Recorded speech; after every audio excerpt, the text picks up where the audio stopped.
have any concerns with that, feel free to drop it anytime. It is recording now. So Morgan, I'll let you open up. Excellent. All right. Welcome everyone for coming out. This is our third digital meetup. These are good numbers, even though I know some folks are from outside North Carolina, but they're still interested in this. This is great. I'm Morgan Reinhardt. I'm the community lead for the Charlotte chapter of the Neoliberal Project. Alex is the global community lead, helping out, and he just so happens to live in Charlotte, so I really lucked out, and he's been an absolute amazing resource for that. I've been trying not to play favorites, but it's been very difficult in the months that the Charlotte chapter's been off the ground. And it's only been, I think, March 9th was when I sent the request and all the emails started coming in. So we're still fairly new, meeting about every 2 weeks on Hangouts, or I guess Zoom now, for things like this. The larger neoliberal project started in 2018 as a response to the rise of populism on both the left and the right. The mission statement of the project at large is to create a grassroots liberal movement. So this means we generally align with Democrats, almost entirely as far as I know. And now that there's a national coherent profile for the neoliberal project, there's a lot of prospectuses out. What's that newsletter, Alex? The putting out Exponents is also really good reads, fairly short too. Now it's the sort of focus is starting more chapters. I think we did 13 in March that opened up, including Charlotte. So we're spreading sort of all around the states and even internationally. But then the idea is to use that coherent profile to influence and be involved in state and local politics. So like, for instance, tonight we're talking with Chatterji, who's running for the treasurer of North Carolina as the Democratic candidate. Glad to have you here. Great to be here, thanks. And so we're hoping to do a lot more events like this. So from state level candidates to even local ones, and really anybody, just to sort of help our members understand sort of how the levers of politics work. And these are consistently, it's not all the federal stuff that's, yes, it's important, but all your sort of day-to-day, your nitty-gritties are state and local. So with that, we go ahead and get started. Ronnie, I'll turn it over to you. We'll start with, tell us about yourself and your work. Well, great. I mean, before I jump into that, I did want to thank you guys for bringing this all together and also just starting something new.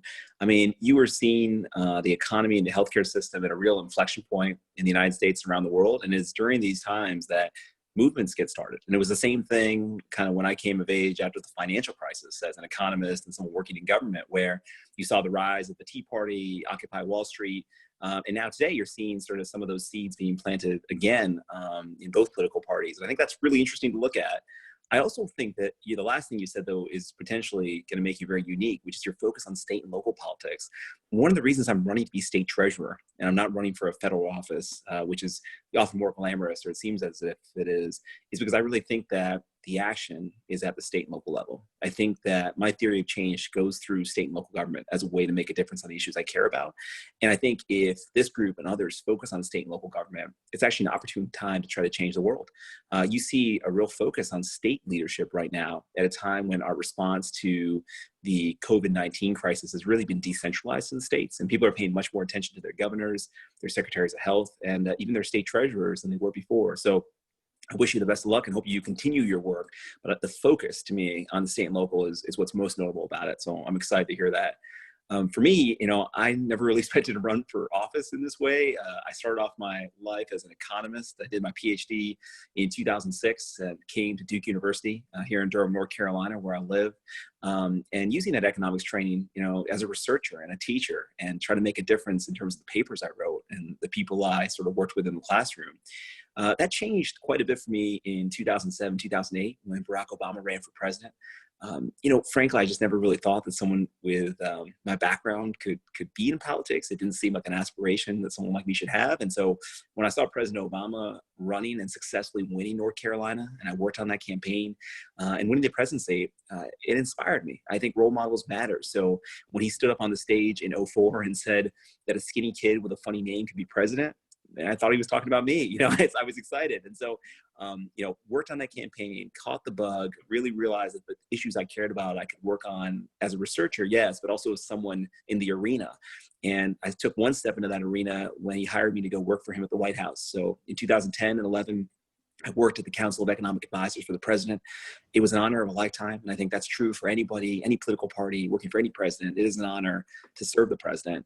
It also gave me a lot of insight because we were recovering from the last economic downturn. And I think for folks on the call who, your life experience, if you're a certain age, millennials in particular, has really been shaped by a financial crisis on one end and now hit with this on the other. And it's, I was there for that first big setback and trying to figure out the tools we have in the economic toolkit, at least, to deal with what was going on. Came back to North Carolina, remained at Duke, where I'm a tenured professor now, and I'm raising, along with my wife, our 3 kids, but continue to stay involved in national, state, and local politics. After the 2016 campaign, Governor Cooper appointed me to several different commissions working on economic policy. And as we'll get into in a lot more detail, I started asking a lot of questions, probably questions like people on the phone have, or on the Zoom call, I should say, have, which is, where do economic policy decisions get made? How do we think about sort of our decisions based on evidence versus ideology? And where does that happen? Where is it not happening? And the answer to many of those questions about where the big decisions were getting made on the economy in North Carolina was the Treasurer's office. The Treasurer has a set of responsibilities that really span the entire economy in North Carolina. I know I'll get into detail on that in a second. And I started thinking about whether I could do a good job in that office. So talked to a lot of mentors and a lot of peers. And in April 2019, launched my campaign for North Carolina Treasurer. So that's how it all began. Glad to tell you more about the journey, but that's where I'm at right now. Fantastic. No, and I will, if you don't mind, Morgan, I'm going to expand on that. First of all, tying back to, I guess, the first thing you said, Ronnie, about the focus on state and local politics, that's 100% our mission, not just with Charlotte, but at a national level. Morgan alluded to this, but at this point, the Neoliberal Project is running over 50 local chapters in the United States, Great Britain, parts of the EU and Australia, fairly rapidly expanding under this theory that it's never been easier to become politically engaged. Access to Twitter, access to the internet, national media allows politically motivated young people to have access to information if they want it, but that information is very often nationally focused. And then once you're kind of armed with that nationally focused information, it's a lot more difficult to act on it and to affect any kind of power, which is why our hyper focus on local issues comes into play, not only because we're looking to act on them, but we're also looking to educate.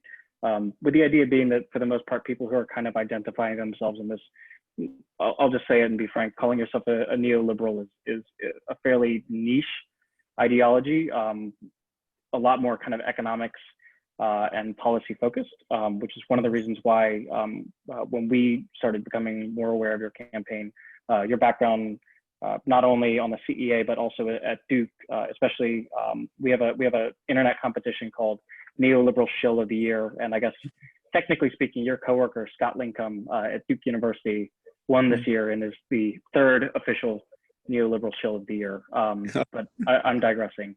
But we have this group of kind of politically active young people who are maybe moving to a city to start a new job for the first time, or attending university somewhere in North Carolina for the first time, who are not as familiar with how the North Carolina political system works. And quite frankly, in my opinion, how kind of backwards it can be at some times. So a major part of what we're trying to do here is to elevate candidates like yourself and figure out any ways that we can get involved with your campaign to help to boost your candidacy and boost your profile. Well, thank you. I mean, it makes a lot of sense to me. I also think, in the Research Triangle Park where I live, I think 1 out of every 2 people has moved here from somewhere else. And in places like Charlotte, where many of you are located, the number of people who are migrants is a high percentage. And so, North Carolina is seeing huge demographic change, and some areas changing more than others. And as new people move into the state, it is really important to stay engaged and figure out what's going on at the state and local level.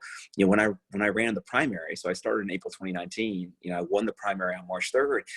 I was just surprised just how little people knew about state and local politics.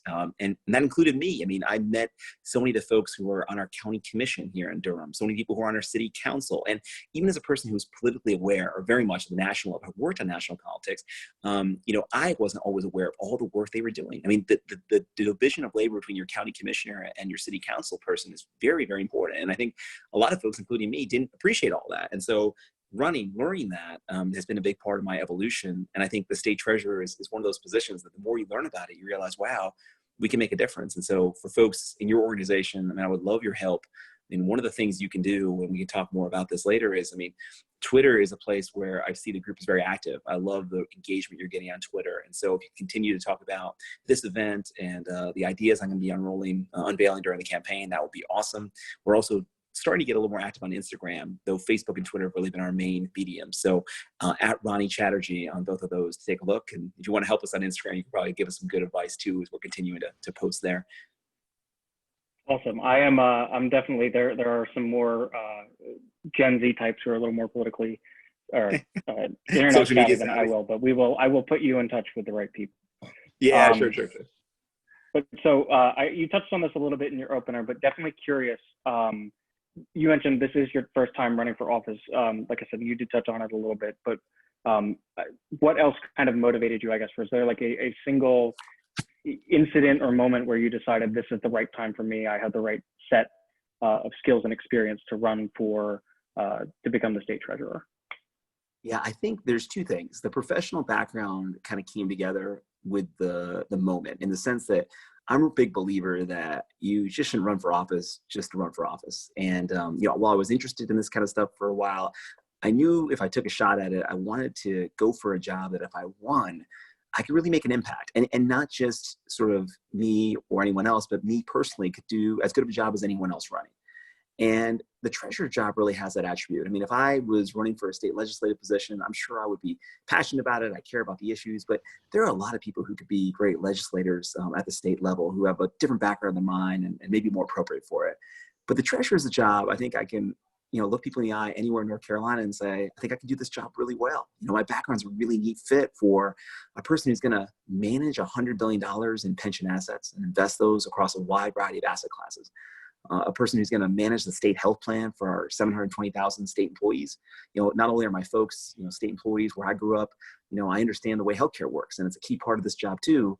And then all the state and local bonds that we use to build everything in North Carolina go through the treasurer. So when you look at that set of responsibilities, I said, well, as an economist and someone who's worked in government and also worked with a lot of companies, I understand how to do this. And so one was just my professional background meeting the moment where I thought, okay, in 2020, this job can be done better, and I'm the right person for it.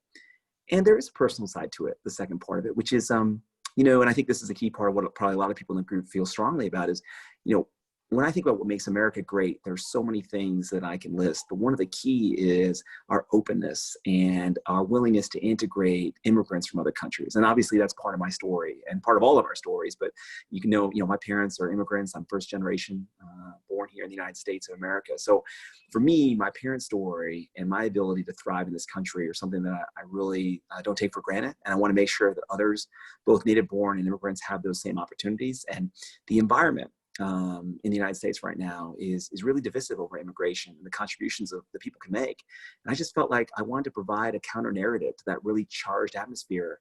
The rallies in Greenville where some people are chanting, send them back, send them back. That's not the America I know, and it's not the one that I want to present. I want to present a different narrative where immigrants can make great contributions to this country, and so can their kids and their grandkids. And so I knew that if I got around North Carolina and actually met people and talk to them about who I was and what I wanted to do, that would present an alternative. And I'm not going to change everybody's mind, but there's so many good people out there who will believe in someone who's new and is honest and earnest about what they're trying to do. So on a personal side, it seemed like this was a time for someone like me with a funny last name and an immigrant background to get involved. And so those two things really came together and made it a pretty easy decision to run for this job right now. I mean, it's always hard to run for office from a family perspective, but this was my time, both professionally and personally. Excellent. Alex, you want me to have the next one? Yeah, go right ahead. In previous interviews, you've said that the hardest part of your campaign has been getting people to care. What have you found to be sort of your not either successful tactics, but just have you had any successes in this, other than, I guess, Facebook and Instagram, or what about volunteers? Is that something that's difficult to come by, even before the whole COVID thing? Yeah, before coronavirus. No, sorry to cut. Yeah. We found some great volunteers and great staff for this campaign, because I think one-on-one, when you talk to folks about the issues that matter, you find that people are really excited about the opportunity to work for a campaign like this. I mean, we are big in terms of our aspiration. We're trying to win a statewide race in what's probably the most important swing state in the country this year. At the same time, it's a race, unlike governor's race or Senate race, that people don't know much about. So there's a lot of opportunity to make a difference. So whether it's from our campaign manager to our finance director to all the volunteers, they're getting to stretch, and they're getting to stretch their skill set in a race that really matters all across the state. And so when I can get people one-on-one and share my story and tell them why this really matters and why I want to do this, we've actually been pretty successful. I think getting people to care is also putting it in ways that people relate to and making it visceral. When I talk about our investment strategy, I don't bore people with the asset allocation. I talk about money under the mattress. I talk about a strategy where we're bending over to pick up a nickel and $20 is falling out of our pocket. I just try to make it evocative and simpler to say this stuff really matters and it's kitchen table issues, and we can make it real practical. And so that's really helped. I also think, you tie this race and other races in 2020 to something bigger. I mean, I think the reason that people on the Zoom call and in your organization are engaged after 2018 is like the stakes are really high at all levels of government. And you're seeing this with COVID, and you saw this before and you'll see it after. And who we choose as leaders really, really matters. And so when you can kind of explain to people that this is part of that story in a really important state, at a really important time, I think you do get people excited. It's never going to be the highest profile race on the ballot, but that's not the important thing. The important thing is getting people to know what you stand for and getting a core group of people who really believe in you. Absolutely. I have a bit of a follow-up on that, because I know you mentioned in your intro that you volunteered for the Obama campaign in 2008. That was kind of my first point of political engagement. I worked for Obama for America in 2012. That was really the extent of my political organizing experience until I started this role as the lead organizer for the Neoliberal Project. So I guess if you want to talk a little bit more about your work there and what, if any, that you kind of learned working on the Obama campaign has translated into your current campaign. Yeah, I mean, just your story about that being your first experience. I mean, how many people have that story? I do too, right? That was the first time I really got involved at the grassroots. I had done some things. I was obviously always voted, paid attention to the issues, but that's the first time I really got deeply involved. And there was something about that campaign at that time, which I think is quite similar to what we're facing now in 2020, that galvanized a generation of people to care about politics and care about who we elected. And it's not a coincidence that it coincided with a big financial crisis, which, changed the way our economy was working, and also so many things about our culture and our society. And so a lot of us were called to action for the first time. And so I'm sort of had this sense that, I've participated a lot since 2008. There are those moments in time, those moments that are much bigger than yourself, that are beyond your control, but you have to realize that you're in them. And I think we're in one right now in 2020 for sure. So that's the first thing, the timing mattering. The second thing is, that Obama campaign, I'm sure you have the same experience. I mean, it starts in a room of 5 people. You're holding a clipboard, you're waiting, just like on the Zoom call, to see if people are going to show up. And it's even more nerve-wracking because in that sense, you're in a physical space and you're waiting for the doorbell to ring, for goodness sakes, right? And are 10 people going to be there? Are 3 people going to be there? Are 30 people going to be there? And then eventually, as the campaign rolls on, I'm in Greenville, North Carolina, maybe 5 days before the election, speaking to a house party of 100 people. And you realize, oh my gosh, this is different, right? This thing is scaled. And so the belief that if you start with strong fundamentals, that you can scale and reach a bigger audience and have an impact was also another thing I'll really take away from the Obama campaign. And the last is just the authenticity. I mean, I thought that President Obama during that campaign just presented a very different and very authentic to himself portrayal of the kind of president he would be. And I thought, well, if I ever do get a chance to be involved in the campaign as the candidate, I want to try and do the same thing. To me, that's really key, because if you run as someone else, you're going to have to be, sort of pretending for way too long. It's just not worth it. And I thought President Obama was very comfortable in his own skin. So I promised myself as a candidate, I would focus on that. So those are the things I've kind of taken away from that campaign. Okay. Really cool to hear. Since we're on Obama, let's talk about your time on his Council of Economic Advisors.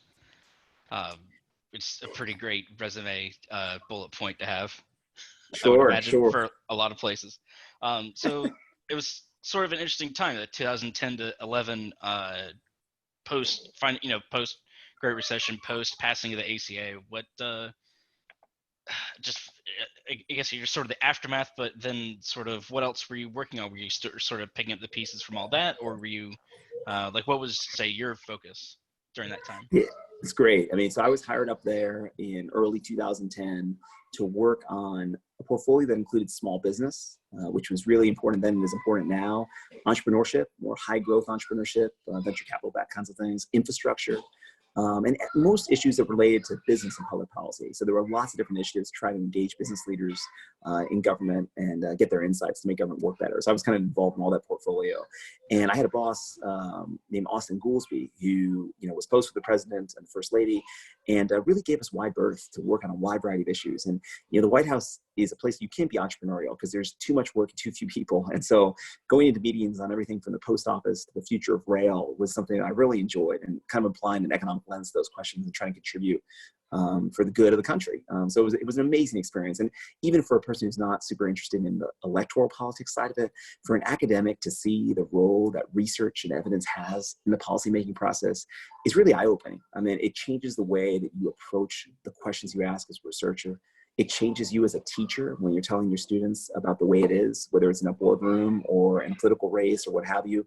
And so it was a fundamental transformation in how I looked at myself, my research, my teaching going forward. I think that the biggest lesson of that era was that we did things in the aftermath of the financial crisis that had never been done before, when you think about fiscal and monetary policy. And I see a lot of parallels today with the Fed and the stimulus that's come out of the federal government, where we're literally doing things we haven't done before to prop up the markets and make sure that we don't basically decline into a really severe depression. And so I learned kind of how those decisions get made. I learned what it's like to be drinking from a fire hose when there's so many different pieces of information coming in. I learned what it's like to look at economic data that just seems to get worse and worse and worse. And those are things I think that, have really steeled me for this moment, because I think being treasurer of North Carolina in January 2021 will have some similar elements in terms of the things we're going to have to deal with. I hope the economic situation is much improved by then, but I think there's going to be a lot of work to do in terms of the recovery. And my experience in the White House at the CEA directly informs that, because that was really the aftermath of the last crisis. And now we could be in a similar situation in January 2021. Mm-hmm. I think that's a really excellent point to make, especially about the collaboration between kind of the White House, Treasury, and the Fed in order to actually coordinate response to the crisis. Because I think really it's made those institutions kind of fearless and understood that the firefighting efforts required to extinguish a crisis of the scale of either the Great Recession or kind of what we're currently in, the country had never really experienced before. So the blueprint that you guys kind of laid out, hopefully to some degree mitigating some of the economic damage that we're seeing this time around. Yeah, I think so. And you think about the Fed's intervention in investment grade bonds and high yield bonds, municipal debt markets. There's some new things. That's what I saw. They were announcing that they were going to purchase munis today. Yeah. Yeah, right. That's to me, I think some of this is unprecedented in the scale of the action, and some of the markets are getting involved in. And the fiscal stimulus, it's maybe not exactly correct to call it stimulus, because I think it's more of I see what's going on now is just trying to prevent a liquidity crisis for businesses from turning into a solvency crisis. We'll need later stimulus to prop up demand. But what we've been doing now is much larger than what we did in that controversial stimulus package, right? Remember that number we were below, right? The $1 trillion mark that a lot of people thought we need to go. Well, we've gone way beyond that in the current efforts, and there's going to be more as they talk about phase 4, 5, and beyond. So yeah, we're using tools we never used before, and we're basically executing a size larger than we have before, because I think it's all hands on deck. And you see surprising bipartisan agreement, I think, on some of this. In an era of great polarization, some of those votes are pretty close to unanimous. It's changing, of course, as we go forward, but I think that's worthy of noting that the legislature at the national level, some of these things have been passed with pretty hefty margins. Absolutely. So I can go ahead and handle the next one, Morgan. So I actually, on that question, want to talk a little bit more, because I know you teased a little bit before mentioning that you manage both the state pension fund and the state healthcare plan. But I wanted to have you talk a little bit about kind of the responsibilities of the North Carolina state treasurer, and kind of on the flavor of the conversation that we just had about your work at the national level, what I guess your relationship, if any, to Washington in terms of getting funding or access to funds for the state of North Carolina would be. Oh yeah, great question. And then while I'm doing this, Stephen Howell asked a great question on the chat around asset allocation. So maybe I'll touch on that. Yes. And Stephen, if you want to go into more detail, we can follow up as well. So one of the big responsibilities of the treasurer is you are the sole trustee in North Carolina of our $100 billion pension fund. So for everyone on the call, not everyone's as close to retirement perhaps, but you're contributing, if you're a state employee, to your retirement. It's a defined benefit pension. So what that means is it's defined in terms of the amount of money you're going to receive. It's different from a defined contribution plan, right? Something like a 401k. So this defined benefit consists of the amount of money that you're putting into your account, the match from the employer, which was in this case the state government, and then the investment returns. So who invests that money? Well, in every state in the country, and many countries that have sovereign wealth funds, that's an elected board of trustees and a chief investment officer who often manages the day-to-day investment of the assets. And so in our case, we have $100 billion in assets, and we invest those in a variety of different asset classes. So same way, if you're managing your money now, you're thinking, well, should I put money in stocks and bonds and real estate, alternative investments, many different ways you can invest that money. And pension funds have been a really interesting place where, you're thinking about a long-term view.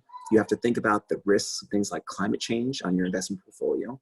You're considering key questions around diversity, for example, the fund managers you're investing with on a bunch of different dimensions. And you're also really thinking about sort of the long-term viability of North Carolina in this case, and your ability to provide teachers, firefighters, and police officers with competitive benefits packages, right? Because the key is if you can keep paying the pension and you're fiscally sound, well, that's going to be an important benefit that someone thinks about when they take a job for the state or they continue to work for the state. And so as you think this through, right, you have to have someone who's investing it who has an investment background, but you also want to have oversight from somebody who is accountable to the people. And so in most states, you'll have a mix of a board. It might be, some people might be elected by the governor, some people might be elected directly by the people of the state.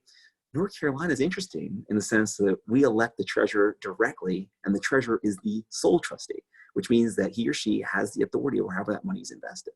What's really interesting is you usually have a chief investment officer and a really professional staff to help you, but this gives the treasurer enormous power in terms of how that money is invested. Right now, to answer Stephen's question, we have a large percentage of money based on the most recent data I've seen. It might have changed in the last several weeks, but in terms of the recent data I've seen, we have about $10 billion in cash, which is about 10% of our overall assets. That's very, very high compared to most public pension funds. And it's characteristic of some effort to time the markets and invest the cash at the right time. And so we're not really clear on why the money is in cash, but I would have far less of that money in cash, because I think when you're managing a pension fund, it's not like managing your own personal hedge fund where you can try to time the market. Usually that's really bad for investors, certainly for long-term investors. We're also basically really staying away from asset classes that could help grow the pension assets over time because of worries about fees. You pay investment managers fees to manage the money. And there's been this focus on fees, but I actually want to put the focus back on returns net of fees. If you're paying someone a percentage of the money to manage it and they generate a tremendous return, that could be a really good deal for North Carolina. Some of those investment managers are investing in entrepreneurial startups and in companies in North Carolina, creating jobs. And so we need to look at the whole picture and not just be excessively focused on fees, because what's going to happen there, we're not going to be able to generate enough money to pay out pensions down the road if we have that kind of investment strategy. So we'll make a lot of changes in how we do that. I also think the biggest change I'll make on the pension fund, to Stephen's question, just to close that, we don't have a chief investment officer now, a permanent one. So to my knowledge, we've had an interim chief investment officer. And so you really don't want a politician without a professional chief investment officer, a permanent person with authority and a good investment policy running that office. And we'll change that as soon as we're elected treasurer. And that's how we're going to think about things going forward. I see Ryan having a follow-up question. Let me get to that in a second when I can look at the chat, but I will On the state health plan, let me just explain that. So think about folks like my parents, okay? They're both teachers where I grew up. They're vested in the pension fund. They're going to receive a defined benefit pension based on their contribution, the contributions to their employer, who's the state, and the investment returns we generate. Now you have the second piece is they go to the doctor for healthcare. Well, that's also insurance provided right through the state because they're under the state health plan. So what the treasurer also does, in addition to managing your retirement savings, is also manage the state health plan. So that makes you the largest payer to healthcare systems in North Carolina. So if you go to Duke or you go to Atrium or Novant or Wake Forest Baptist or Mission Hospital or Vidant, if you're a state employee, it's the treasurer who's responsible for paying the bills. Traditionally, we've worked with a third-party administrator like Blue Cross Blue Shield, but negotiating those agreements with hospitals and Blue Cross is a key part of the treasurer's job. So when you're thinking about access and affordability of healthcare for 720,000 people, that's the job of the treasurer. And so it's another key role that we'll be thinking a lot about and have a lot of plans that we'll talk about. And we're going to take it in a very different direction than it's been going so far. Let me take a quick peek at the chat and maybe I can answer Ryan's question unless there's another one coming up. Sound good? Good. And actually, if you're okay with a second, I can actually unmute Ryan directly and see if he wants to ask this question. Oh, yeah, either one. Oh, yeah. Oh, hi there. That's actually easier than typing it out. You mentioned the aversion currently under the current management of Fowle to funds that would have higher fees that can access alternative investments and, companies that aren't public and stuff like that. But you also mentioned investing specifically entrepreneurial North Carolina companies. Would that be, I used to live in Quebec, where the CAS is a very large investor, but they have a mandate to specifically invest in local companies in addition to generating return for the state. Would you want to do such a thing, or would you really be focused on generating return over by far the overriding goal? Yeah, generating return being the overriding goal. I missed some part of the question, but I think I think what you're getting at is a really important point, which is it's dangerous for a pension fund to have a home state bias. Like if you think about investing only in North Carolina companies, right, then you might not be properly diversified because if North Carolina as an economy has a downturn, it's going to affect other parts of your portfolio, including those investments you made in North Carolina companies. Mm-hmm. So what usually happens here is you would invest in venture capital firms or private equity firms that then make downstream investments in portfolio companies. Some of those companies may be in North Carolina, they may be in other places. It is an opportunity to affect the economy in North Carolina, but you wouldn't want to be oversubscribed in North Carolina, and you also would want to think hard about diversification. So I think if that's what your question is, that's definitely a key point. The home state bias can be very dangerous for an investor. The other thing I'll say is, when you think about these investments, some of it is coming from the pension fund, but there's also a separate program called the Venture Capital Multiplier Program that has some more focus on North Carolina venture capital firms. Not all of them make investments in North Carolina only, but some of them obviously do. And so there are ways that you can work with those firms, but you wouldn't want to have a mandate that says you can only invest the money within our state because, think about all the returns that could come out from a company that's located in another state next door or across the country or across the world. You don't want North Carolina to miss out on those returns while other public pension funds invest in those. So I think North Carolina is an example of where we could definitely make an impact, but in the end, the returns we make are going to benefit North Carolina, and that's what the focus should be on. Okay, that was exactly my question because the CAS in Quebec, they invest great deals even here in North Carolina, but they definitely have a bias towards the home market, and that led to questionable investment decisions that might not have been in the interests of all stakeholders. Good point. I missed the Quebec part before, and I've been studying the Canadian pension funds quite a bit. Not the Quebec one, but the Ontario teachers and the Canadian pension funds. But yes, no, you're right. I think home state bias is something I have not done the research myself, but I've read a lot of papers about it that my colleagues have written, so I've thought a little bit about it. And this is a great example of the kind of evidence you'd want to bring into the treasurer's office, right? I mean, obviously people want to see the North Carolina economy grow, but you don't want to do it at the expense of returns from the pension fund. And you also have to be careful about political connections and investing in deals where people are connected to the state government. And so there's lots of challenges, and you want to just make sure you have a professional staff. You do have an elected official at the top of the office, but they have to have an investment policy and listen to the experts, even if they have a PhD in economics. So I think that your question resonates with me, and it's something that I'll definitely keep an eye on because you can't let that stuff get in the way of generating good returns for the pensioners. Thank you very much. Excellent, fantastic. So kind of going from, sort of drifting down to what you would do as treasurer. Your opponent is the incumbent treasurer. Make sure I get his name right. Dale Fowle, hopefully. Okay. He's oh goodness, he's a CPA and former former Speaker Pro Temp of the North Carolina House. Mhm. What would you say is your advantage in terms of over him as a candidate? Right, he's currently in it. He's had the experience. He's not just like some sort of guy off the street. You know, he's a CPA, kind of knows how it's working. Mhm. Where would you say that you guys you differ, and where you would be the better official in that capacity? Yeah, so I have a lot of respect for my opponent. I think what I'm going to try to do is explain what I would do differently. And given he's in the job, then we have a record to contrast it to.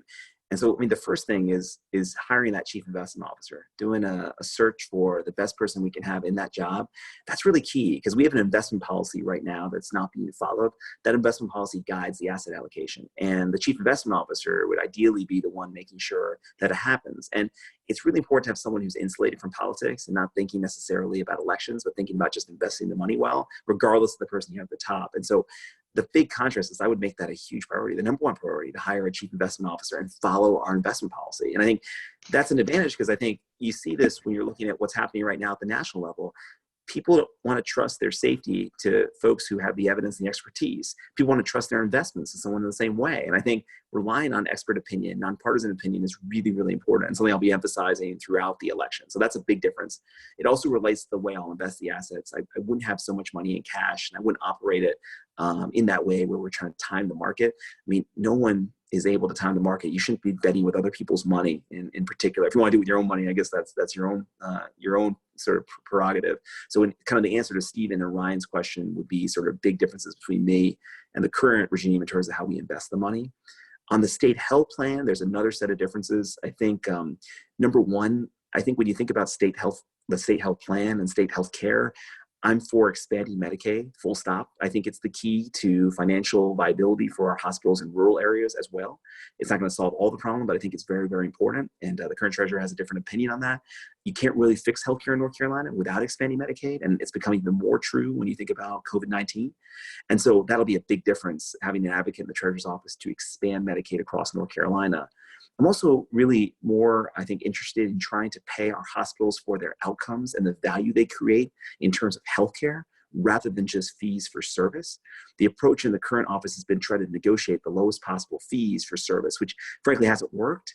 But what we should be thinking about, just like an investment fund, is the value we get. Like when I shop for my Christmas presents for my kids on Amazon, I look at the price, but I also look at the stars because I don't want to order a shoddy product that's going to break the day after Christmas. Healthcare is one of the only places where we're not thinking enough about the stars. And if we just negotiate that price, number one, we weren't successful. But even if we were, we would be missing the value of healthcare, which is what people are really paying for at the end of the day. So I'm going to focus on paying our hospitals using value-based methods to figure out a way to align the billions of dollars we spend, currently about $3.3 billion, with healthcare outcomes. And that's a big difference in approach with the current treasurer as well. As you can see, pretty substantive issues that don't neatly go across red, blue, Republican, Democrat, which is what I think makes this race kind of interesting in those ways. But those are the things we'll be talking about a lot on the campaign trail. No, and that's really cool to hear. I actually, there's a brief detour in my professional career where I was working in health economics for a short period of time. And to hear you talk about kind of a lot of the buzzwords that I remember from reading so much research from the Center for Medicaid and Medicare Studies, specifically about targeting compensation around improving outcomes is really excellent to hear. And I'm really happy that we have a candidate running for major office with kind of this in-depth view of kind of, I guess, an issue that not your everyday voter would be aware of. So really excited but it matters, right? I mean, it's evidence-based, right, in this sense. And, look, it's not easy. You talk to providers and health systems, there's a lot of issues in how you measure value. I mean, I'm aware of a lot of that, and I'll become aware of more and more of that. But a lot of other payers, including Medicare, including private insurance companies, are moving in that direction. And so the state health plan has an opportunity to really shift the balance towards paying for value in North Carolina and getting that right. And so if I had one legacy at the end of 4 years, which is I helped move our system forward in healthcare and help more people get access to high quality care that's affordable, that would be an amazing sort of legacy for a treasurer, right? And so that's the kind of thing I'll be really focused on. And it is really based on the evidence from those studies from CMS and other things that have been done around the country. There's a lot of work to do. We'll have to fit it to the North Carolina example in our specific context. But And there's also a lot of reason for optimism because we're already doing it in many parts of North Carolina, just not in the state health plan. Absolutely. So I guess to shift to another area of policy focus, I know you've mentioned in the past you've had experience consulting with small businesses here in the state of North Carolina. I'm curious maybe if you've had any insights from your experience doing that, but you're looking to bring to the state treasurer's office. I mean, definitely. The focus on entrepreneurship and innovation in my academic career, in my policy work, in my consulting work, I mean, it's really taught me how the economy grows. And, you know, we see that entrepreneurs are responsible for so much of the job creation that we see in America and many other countries. They're also responsible for so many innovations that we see, right, come to market, whether it's new drugs, new consumer technologies, new hardware products. And so we have to have an economy in North Carolina and also around the country that supports entrepreneurs and risk taking. Part of that is the provision of risk capital, which comes from limited partners like public pension funds and others into general partners like venture capital firms. So there's a really important role for investors at all levels to provide risk capital for entrepreneurs. The other thing is to just have an open door as people from the outside, entrepreneurs and innovators, have ways to improve state government. I mean, one thing I've seen is entrepreneurs have a lot of ideas in those areas. Sometimes they don't always know the context of state government, but they can interact. And so I'm currently on the Governor's Entrepreneurial Council, headed by Michael Goodman. And after getting appointed to that by Governor Cooper, we found so many entrepreneurs who are willing to plug in and help make state government better. So I'm hoping to avail myself to their smarts as well as I get into this job. So it's given me a real ground-up approach for how I think the economy gets built. The pension fund can play a huge role in that. And as a state government official, I want to be the one cutting the ribbon at the accelerators, getting to know the great companies, encouraging people to move to North Carolina to start their businesses, energizing university entrepreneurship programs. I mean, as the chief economic and financial officer of the state, we need someone with that mindset, traveling around the state and making it happen. And not just in Raleigh, Durham, and Charlotte, but all over the state. And so that's something I'm going to really enjoy if I get the opportunity to do it, something I know a lot about and have a lot to learn around North Carolina about. So that's probably how it would influence me directly. The last thing I'll say is I'm keeping a really close eye on federal policy around small business right now. The PPP program, the Paycheck Protection Program, that program funneled billions of dollars of small business loans, but not all of it, as we know, went to small businesses. And that has to do with a very loose definition of small business that needs to change. And it's just really an outrage that small businesses, many are still standing in line waiting for that money. Well, that's something we can't directly affect at the Treasurer's office. It's something that I'm really closely following. And if I can interact with federal government policymakers in my role, that'll be something I'll be thinking about a lot, which is how do we define small business in a tighter way so we actually make sure that real small businesses are getting the funding, not the Los Angeles Lakers, right? So that's how I've been thinking about it in terms of the federal kind of state interaction. Very cool. I think we had one additional question in the chat from Neil. Sure. If you want to take that, we can make that the next Yeah. one. You know, Neil, I mean, I don't have a specific one that I'm going to outline now. I've been sort of studying the different programs being used in Medicare as they sign deals with different health systems and looking at those. You know, Blue Cross Blue Shield has the Blue Premier program, so that's something like I know a little more about. But I think I probably will step into the role and convene a bunch of folks around North Carolina from a lot of the health systems, because I don't want like my familiarity with local organizations or like a Duke or Carolina to bias my view about what might work best. So I don't have like a specific one in mind, but if it's something you're thinking about, just send me a note if you have research on this, and I'd love to look into it more closely. You can reach us at ronnie@ronniechatterji.com. I'll have Matt put my email and my Twitter on the chat, but that is, I don't have a specific one in mind, but you know, would like to be educated on it. I probably wouldn't select one until getting to office and really think carefully about all the pros and cons, if that makes sense. Excellent. All right. Sort of on the tail end here, Alex, I'll take the podcast one. So for a while, you had a podcast called Research Chatter. Yeah. From about 2015, 2016, a couple episodes. In it, I think it was the last one actually that you put out. It's called The Urban Revival, and it talks about the trend of young professionals. The new thing is they start living in urban centers instead of sort of living out and commuting in. And then how firms should adapt their strategies to respond to this.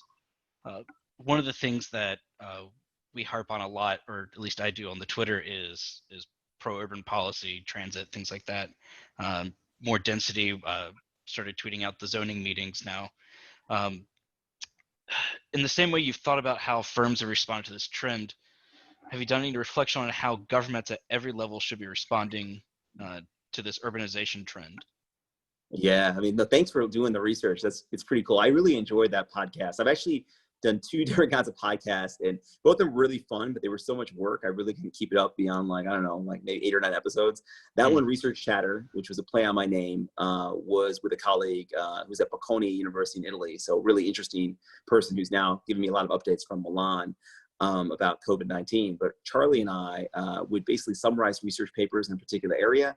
We would talk about the broader implications from those projects for policy, for business, just practical applications. Because, you know, we're so focused as academics, particularly as like junior academics, writing really specific papers, showing off really fancy methodology. But sometimes, you know, the incentives aren't there to write a synthetic article where you bring it all together. And so we wanted to do that on the podcast. And so we read all those papers, which is one of the reasons it was a lot of work. But I'm super interested in this new urban economics that's really talking about all the issues you asked about.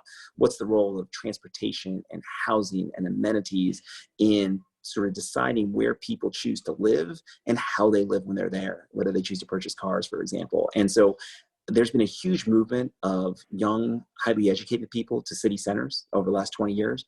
It happened first in some of our largest cities like New York and San Francisco, and it's happening in some of our smaller metros now.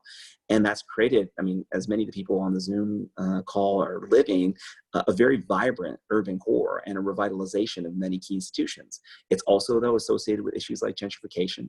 It hasn't always affected schools positively in these areas. There's lots of other things to be concerned about. In that podcast, I was thinking a lot about firms and how they serve the customers in those areas. A lot of firms were thinking of moving their headquarters to downtown areas. And you've seen that with a lot of companies moving from suburban to urban headquarters to attract new workforce. So location is one part of it, where you locate and how close you are to amenities. And the second thing is thinking hard about the kind of lifestyle your workers are going to live. If they're not commuting in a car, for example, well, then other kinds of transportation becomes more important. If they live in smaller spaces, places to store stuff, for example, become much more important, or on-site amenities could be really important. If they're eating out as a higher percentage of their time than cooking at home, tons of things that could impact how firms think about human resource policies and what kinds of benefits they offer. So that's kind of what I was interested in. From the policymaker standpoint, I mean, we really do have to think about, with all the economic growth coming from the urban areas and all the people moving there, we have to think about these issues like housing and transportation in new ways and get new people involved in politics who are living that experience. The fact that you're tweeting out the zoning meetings is a great example, because like that stuff usually people think is really boring, but I'm convinced that zoning is probably one of the most important things dictating the future of cities in North Carolina and around the country. It's boring, it's technical, but it's probably the key thing, and in terms of policy. And so someone needs to be keeping tabs on that, building social movements around that, and pushing it in the right direction. We also have to find a way to connect urban and rural. You know, one of the challenges, though, is how many people can't afford to live in these urban areas, who provide services there, who are teaching, who are working for the state, and folks in rural areas, right, connecting to jobs in those urban centers, as well as the geographic distribution of where you can work changes. So it's a challenge to do urban policy for sure, but it's also a challenge to connect urban to all the other parts of a place like North Carolina. And that, I mean, that's going to be a work in progress. I don't think anyone has the silver bullet on that one, but it's something I'm thinking a lot about, because North Carolina, I mean, it is exhibit A for how the American economy is really evolving in terms of income and wealth inequality, the concentration in cities, the divisions between urban and rural, and how that affects politics. And so this is a place where we can kind of see these forces in real time, and we have to be serious about addressing them. The treasurer will probably be as important to rural areas as urban areas because of the role that hospitals and educational institutions play in rural areas. So I'll hopefully have a voice in these issues across the state, and hopefully find a way to do connectivity. I think that's the best thing I can do in this role. Well, fantastic. And especially for Charlotte and zoning, for those in the chat who don't know, who weren't aware, the city council considered a resolution last year. Not even a resolution, just to consider the consideration of eliminating single-family zoning, and it caused a bit of a stink. So if you could Google that, and it's really interesting in terms of there is some, at least the winds are coming here, so it's a really exciting time to be in North Carolina. Yeah. So as to wrap it up, we're kind of coming up on 9 o'clock. We'll keep you here all night. So going forward in the campaign on the march to November, how can members that that want to get involved, how can they do that? What would be the best way to do that for one of the more important elections I think we'll be seeing? Yeah, thank you. Thanks for asking. And thanks for everyone for being on the call and staying on the call. First, I mean, if you can follow us on Twitter and like our Facebook page, that would be fantastic. You know, people look at those as indicators for how the movement is doing. It's something that's easy in terms of political engagement, but it means a lot, and we can engage through those platforms. The second thing, if, you know, I know with COVID-19, like people's budgets are stretched thin, but every dollar counts. So small donations, building our small donor base and adding to our email list through that is fantastic. You can go to ronniechatterji.com if you're able to do that. And if what you want to give is sort of your insight and your labor, that's a whole nother way to do it. So I'd ask you to send me an email at the email provided in the chat at ronnie@ronniechatterji.com. We have volunteers all around the state, and we'd like to recruit more in the Charlotte area. Right now, we're all working on Zoom, so we're able to connect, you know, really seamlessly. And so I'd love your help in terms of the campaign in that way too. Once we're able to get out and about, there'll be so much more to do in terms of field operations. But right now, a lot of it's the behind-the-scenes research, preparing for things like this. And Matt Gilliam, who's on the call, manages all our interns and volunteers and has had a great experience doing that. We were really lucky in the primary. So those would be the key ways. I mean, if you can follow us on our social media and interact with us and donate, make a small donation if you're able to the campaign, and reach out if you're willing to volunteer. Those are the ways to do it. And do tell your friends if you think that this campaign is offering something unique and special. If there are folks that you think may not vote in the election or kind of in the middle between one side or the other and want to hear a different point of view, I think I can provide that. So I'd love to be introduced to folks who are really trying to make informed decisions about their vote in November as well. Excellent, fantastic, and Thanks. hopefully that everyone here are walking out of it a little more informed, I guess is the right word, informed and feeling like this is an engaging thing, and everything will start swinging ideally the way it should. We can hope. You know, progress is uneven, but as long as it keeps going forward, right? Obama used to say the arc of the universe bends towards justice. That's what we're looking for. Hopefully we could use it. All right, well, that's it for me. Alex, do you have anything else, any follow-ups from all this? No, just again, a very big thank you, Ronnie, for coming and speaking to us. Like Morgan alluded to at the beginning, this is a fairly new group for us. So to have you on here is really, really exciting. Is a really big get that we're hoping to build on. I really love having you on here to kind of explain in what's really kind of a race where maybe partisanship is not, or it's maybe not as clearly a red or blue divide. To have you come in here and provide the level of nuance about your policies and the role that you have provided has been really valuable to us. So definitely big thank you. And hopefully we will be able to stay in touch after this. Oh, thanks for the opportunity and good luck with everything you're doing. I appreciate it. Thank you so much. All right. All right. Thank you, everybody. Bye now. Good night. Have a good evening. Bye now.